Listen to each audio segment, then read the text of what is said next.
Baroda medical કોલેજના junior doctor એસોસિએશનના president doctor ચિંતન સોલંકીએ જણાવ્યું હતું કે કોલકાતાની આરજી મેડિકલ કોલેજમાં મહિલા તબીબ સાથે હોસ્પિટલના જ એક કર્મી દ્વારા જનગણ્ય અપરાધ કરવામાં આવ્યો છે. તેના પગલે બરોડા મેડિકલ કોલેજના વિદ્યાર્થીઓ દ્વારા આજે એસએસજી હોસ્પિટલના તબીબી અધિક્ષકની કચેરી ખાતે આવેદન પાઠવી રજૂઆત કરી હતી કે એસએસજીના હોસ્પિટલમાં પણ આવી ઘટના ન બને અને સૌથી મોટો પ્રશ્ન એ છે કે હોસ્પિટલમાં સિક્યોરિટીમાં વધારો થાય તેવી માંગ કરી હતી. સાથે કોલકાતામાં બનેલી ઘટનામાં જેમાં પીડિતા અને તેના પરિવારને વહેલી તકે ન્યાય મળે, સહારો મળે તે માટે કેન્ડલ માર્ચ યોજાઈ હતી.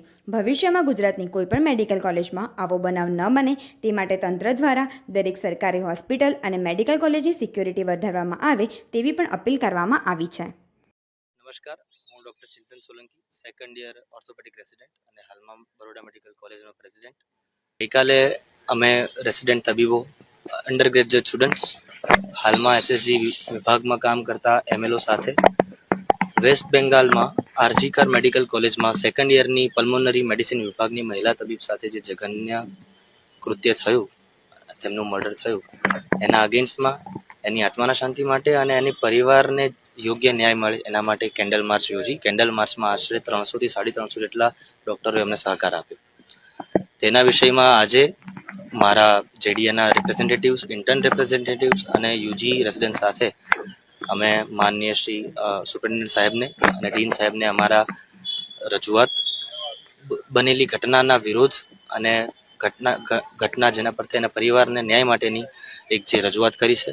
સાથે સાથે કોઈ પણ મેડિકલ કોલેજના કેમ્પસમાં કોઈ પણ વ્યક્તિ સાથે જો આ વ્યક્તિ, દર્દીના સગા અને એનાથી એક લેવલ વધારે આપણે જોઈએ તો એક ડૉક્ટર સાથે આવો જો ઘટના બની શકતી હોય તો કયા લેવલની આ જઘન્ય અપરાધ કહેવાય એની ઊંડાણ આપણે બધા જાણીએ છીએ.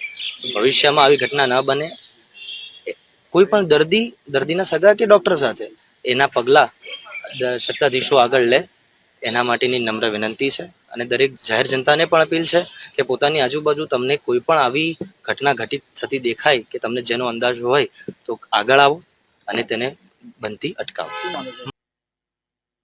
આવેદનપત્ર અંગે ગઈકાલે મને જાણ કરવામાં આવી હતી. અમારા જુનિયર ડૉક્ટર એસોસિએશન અને અત્રે કામ કરતા રેસિડેન્ટ તબીબો અને વર્ગ 2 મેડિકલ ઓફિસરોએ કલકત્તાની રાહે, કલકત્તામાં જે જઘન્ય અપરાધ થયો છે એ પ્રકારનો કોઈ બનાવ વડોદરા ખાતે એસસીજી હોસ્પિટલ ખાતે ના બને એની પૂર્વ તૈયારીઓ રૂપે શું કરવું જોઈએ અને એ બાબતે અમે પણ એક ટૂંકી નોંધ તૈયાર કરી છે. અમુક વિદ્યાર્થીઓ, હમણાં આપે જોયું તેમ વિદ્યાર્થીઓ સાથે પર્સનલ વાતચીતમાં બી કે અમુક વસ્તુ તો ફક્ત એસએસજી હોસ્પિટલ પૂરતી મર્યાદિત નથી.